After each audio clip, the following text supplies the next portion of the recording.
안녕하세요, 멜 목상. 오늘은 사사기 6장 11절부터 24절 말씀 보도록 하겠습니다. 네, 이제 드디어 기드온이 등장합니다. 이스라엘 백성들이 또 죄를 지어서 미디안 사람들한테 수탈당하고 고통을 당하고 있다고 했죠. 근데 이제 그들이 부르짖으니까 하나님께서 바로 구원을 주시는 게 아니고 일단 선지자를 보내십니다. 그리고 선지자가 너희들 회개해라라고 말씀을 전하죠. 근데 그들이 회개를 했을까요? 그렇진 않습니다. 근데 하나님께서는 일하시죠. 11절부터 내용 볼게요. 여호와의 사자가 아비에셀 사람 요아스에게 속한 오브라에 이르러 상수리 나무 아래에 앉으나 마침 요아스의 아들 기드온이 미디암 사람에게 알리지 아니하려 하여 밀을 포도주 틀에서 타작하더니. 자 보세요. 여기서 주목해야 되는 게 두 부분이 있는데요. 하나는 이스라엘 백성들이 선지자의 말을 듣고 뭐 회개를 했거나 우상을 불태우거나 그러지 않았는데도 불구하고 하나님은 배후에서 일하고 계셨다는 거죠. 여기서 말하는 여호와의 사자는 아직 성육신하시기 전에 구약 시대 때 활동하셨던 성자 하나님입니다. 자, 근데 이제 성자 하나님 오셨어요. 근데 그 과정 중에서 미디안을 대적하는 이제 대적하게 될 용사가 될 기드온은 뭐라고 있었냐? 밀을 포도주 틀에서 타작했어요. 자, 이게 무슨 말인지 설명해 드릴게요. 밀은요, 어디서 타작하냐면은 광활한 들판에서 타작하는 거예요. 이게 타작이라는 게 뭐겠어요? 이렇게 타작해가지고 껍질을 벗겨내는 거란 말이에요. 껍질을 이런 공간, 방 같은 데서 벗기면 어떻게 되겠어요? 이게 다 나풀나풀 풀리고 뭐 들어가고 난리가 날 거 아니에요. 그렇죠? 원래 밀타작은요, 뭐 바깥에서 광활한 들판에서 하는 겁니다. 근데 어디서 하고 있어요? 포도주 틀에서 하고 있어요. 그럼 뭘 의미하냐면요, 아마 면도날로 이렇게 하나씩 하나씩 밀을 까고 있었을 거예요. 그러니까 이게 하남자죠. 맞아요. 하남자. 요즘 유행하는 말. 하남자. 이런 표현을 제가 써도 될지 모르겠는데 쪼다 뭐 이런 거죠. 겁쟁이. 그죠? 그러니까 원래 이 기드온은 그렇게 막 저기 대단한 사람이 아니었어요. 예. 한번 상상해 보십시오. 이 친구한테 도시락 뺏길까 봐 화장실에서 몰래 그 고기 반찬 도시락 먹고 있는 사람 한번 생각해 보세요. 요새는 급식이라서 도시락 안 먹나? 어쨌든 이게 이제 겁쟁인 거죠. 근데 하나님께서 말씀하십니다. 여호와 사자가 기드온에게 나타나서 이르시되 큰 용사여 여호와께서 너와 함께 계시도다. 예. 여호와께서 너와 함께 계시도다. 큰 용사여. 이게 기도원이 얼마나 창피했겠어요. 이게 이러고 있는데 완전 자기가 봐도 하남자인데 "큰 용사여. 놀리는 건가?" 이런 생각이 들었을 거예요. 근데 또 하나님께서 함께 계시대요. 그러니까 기도원이 뭐라 그러냐면은 그에게 대답하되 "오 나의 주여 여호와께서 우리와 함께 계시면 어찌하여 이 모든 일이 우리에게 일어났나이까?" 함께 계신다고요? 말도 안 돼요. 지금 미디안이 우리를 수탈하고 고통스럽게 합니다. 우리가 이렇게 고통스러운 걸로 보아서 하나님께서 우리와 함께 계시지 않아요. 또 우리 조상들이 일찍이 우리에게 이르기를 여호와께서 우리를 애굽에서 올라오게 하신 것이 아니냐 한 그 모든 이적이 어디 있나니까. 하나님께서 과거에 우리를 구원해 주셨다고 하는데 그 이적 나 못 봤습니다. 예. 이제 여호와께서 우리를 버리사 미디안의 손에 우리를 넘겨 주셨나이다 하니. 예. 그러니까 무슨 말입니까?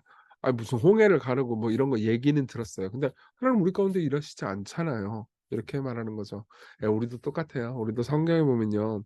예수님의 기적이나 이런 것들을 보면서 "에이 이게 이때 사람들은 뭐 그랬는지 모르는데 지금 하나님께서 우리와 함께 하지 않으시잖아요. 지금 나는 고통스럽다고요." 이렇게 말하는 경우가 많죠. 기도원도 똑같이 말했던 겁니다. 그러니까 하나님께서 뭐라고 하시죠?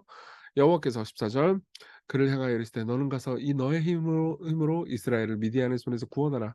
내가 너를 보낸 것이 아니냐 하시니라. 내가 너를 보냈다. 내가 함께 할 거다. 그러니까 염려하지 말아라. 라고 용기를 불어넣으시는 거죠. 그러나 기드온이 그에게 대답하되 오 주여 내가 무엇으로 이스라엘을 구원하리이까 보소서 나의 집은 므낫세 중에 극히 약하고 나는 내 아버지 집에서 가장 작은 자니까 나는 힘이 없습니다. 나는 능력이 없습니다. 그러죠. 그러니까 여호와께서 그에게 이르시되 내가 반드시 너와 함께 하리니 이게 되게 중요한 부분이에요. 예. 네가 힘이 없고 있고 그 중요하지 않나. 전능자 내가 너와 함께 한다. 네가 미디안 사람 치기를 한 사람을 치듯 하리라 하시니라. 결국 그렇게 되죠. 그렇죠? 그러니까 기도는 이렇게 대답합니다. 그에게 이르되 만일 내가 주께 은혜를 얻었사오면 나와 말씀하신 이가 주 되시는 표징을 내게 보이소서.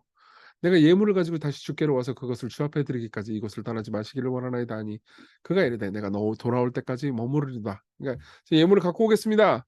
기다려 주세요. 그러니까 기다릴 거다. 기드온에 가서 염소 새끼 하나를 준비하고 가루 한 에바로 무교병을 만들고 고기를 소쿠리에 담고 국을 양푼에 담아 상수리 나무 아래 그에게로 가져다 드리매 하나님의 사자가 그에게 이르되 고기와 무교병을 가져다가 이 바위 위에 놓고 국을 부으라 하니 기드온이 그같이 하나로 그대로 하니라. 여호와의 사자가 손에 잡은 지팡이 끝을 내밀어 고기와 무교병에 대니 불이 바위에서 나와 고기와 무교병을 살랐고 여호와의 사자는 떠나서 보이지 아니한지라. 자 보세요. 이게 무슨 말인지 설명해 드릴게요. 이스라엘 아니 기드온이 재물을 가지고 옵니다. 그러니까는 여호와의 사자가 지팡이 끝을 내밀어요. 그러니까 재물이 불타죠. 근데 여기서 중요한 건 뭐냐면 지팡이 끝에서 불이 나온 게 아니에요. 바위 밑에서 불이 나옵니다. 예. 지팡이는 가리키기만 했죠. 이게 바로 중요한 부분입니다. 이게 사실은 기드온의 역할이라는 의미예요. 기드온은 자기 자신이 강해 가지고 자기 안에서 불이 나오는 존재가 아닙니다. 기드온은 하나님의 능력을 그냥 가리키는 존재일 뿐이에요. 예. 재물이 불에 타는데 기드온은 그 자체로 불을 내뿜는 존재가 아니고 하나님의 능력의 도구일 뿐입니다. 우리 모두 마찬가지예요. 우리가 힘 있지 않아도 됩니다. 하나님께서 능력의 도구 함께 하신다면 우리가 그분의 능력의 도구가 될 수 있는 거예요. 우리 삶 전체를 통해서 하나님께서 일하시고 우리를 사용하실 겁니다. 예. 기드온이 그가 여호와의 사자인 줄 알고 이르되 슬프도소이다 주 여호와여 내가 여호와의 사자를 대면하여 보았나이다 하니 여호와께서 그에게 이르시되 너는 안심하라 두려워 말라 죽지 아니하리라 하시니라. 그러니까 하나님을 직접 본 거죠. 예. 직접 보고 나 죽을까 봐 슬퍼하니까 하나님께서 또 안심시켜 주십니다. 그러면서 기드온이 여호와를 위하여 거기서 제단을 쌓고 그것을 여호와 샬롬이라 하였더라. 그것이 오늘까지 아비에셀 사람에게 속한 오브라이더라. 라고 내용이 정리됩니다. 자 여기까지 우리 내용을 봤는데요. 기드온이 부르심 받은 장면이죠. 자 여기서 우리가 적용해 볼 걸 생각해 봅시다. 첫 번째 구원하실 때 하나님께서는 사람을 사용하시는 겁니다. 자 보세요. 기드온은 뭐라고 그러냐면은 아니 과거에 모세 시대에 무슨 홍해를 가르고 이런 거 했는데 그때 하나님께서 함께 하셨는데 지금 없잖아요. 그런 거죠. 그쵸? 그럼 뭘 의미할까요? 하나님 문제를 해결해 주세요. 모세를 다시 보내 주세요. 우리는요 항상 이 문제를 보고 문제를 하나님께서 다른 사람을 통해서 아니면은 뭐 다른 초자연적인 능력을 통해서 "일해 주세요."라고 말하지만요.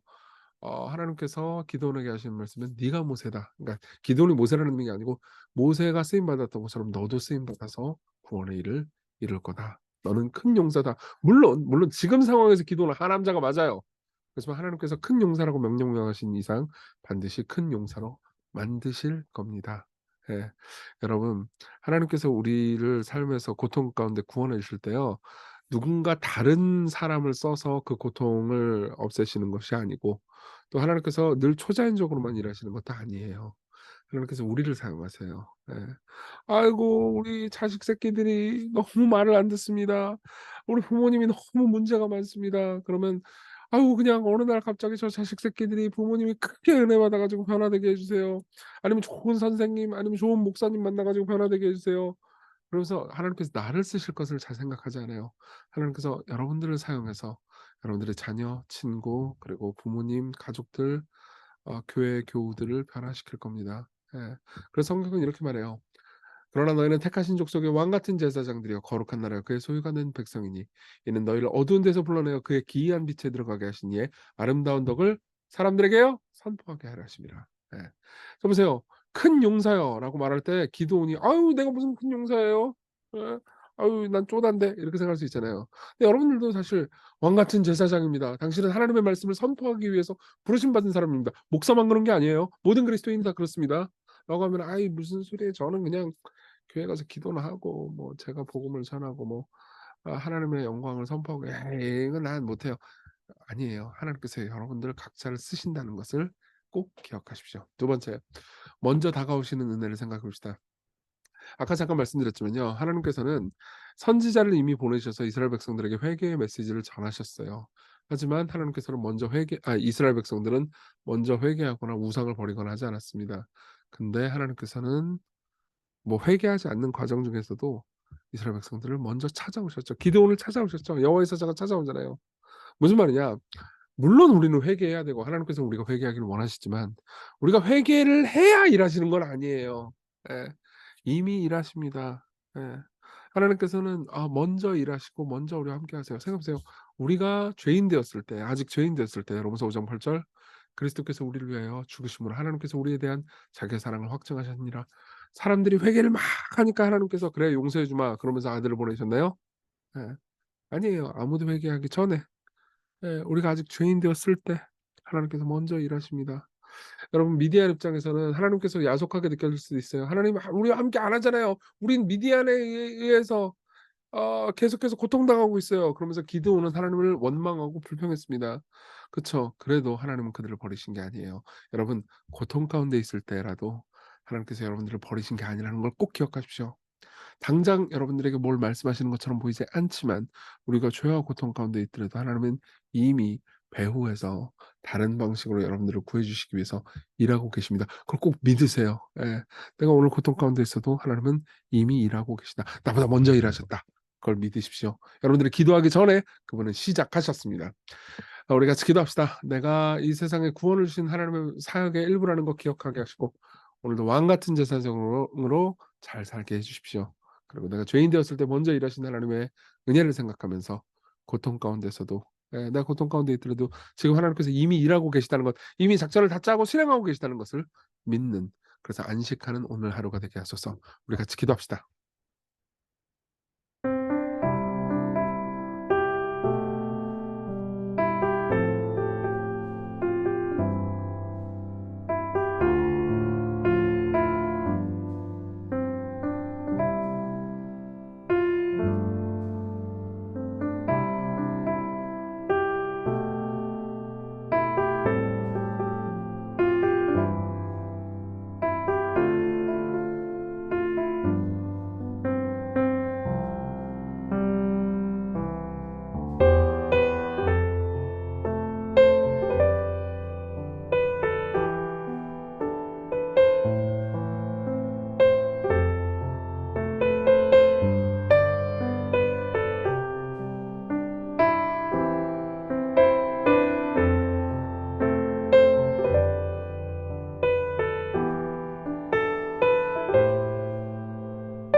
기도하겠습니다. 은혜로우신 주님. 어 우리가 하나님이 일하시는 것이 우리 눈에 보이지 않는 대로 하더라도 하나님은 지금도 일하고 계시고 항상 우리와 함께하고 계시다는 것을 기억하게 하소서. 예수님 이름으로 기도했습니다. 아멘. 네, 오늘도 하나님의 은혜 안에서 기쁜 하루 보내세요.